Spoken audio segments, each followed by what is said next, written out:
વડાલી શહેરના police station ખાતે શાંતિ સમિતિની બેઠક યોજાઈ।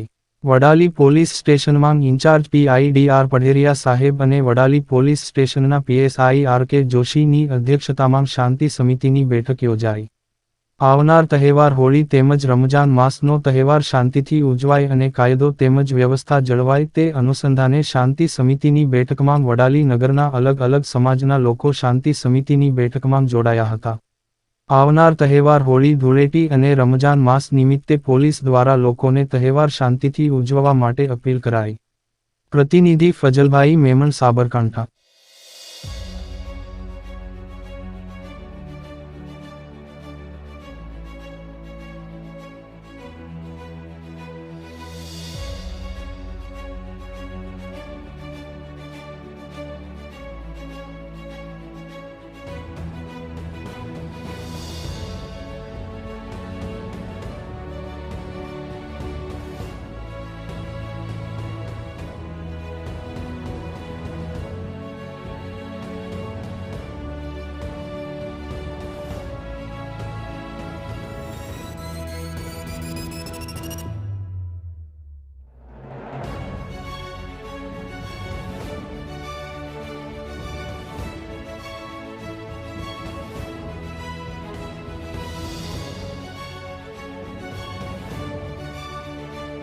The news of Gujarat news ચેનલને સબસ્ક્રાઇબ, લાઇક કરો અને શેર કરો।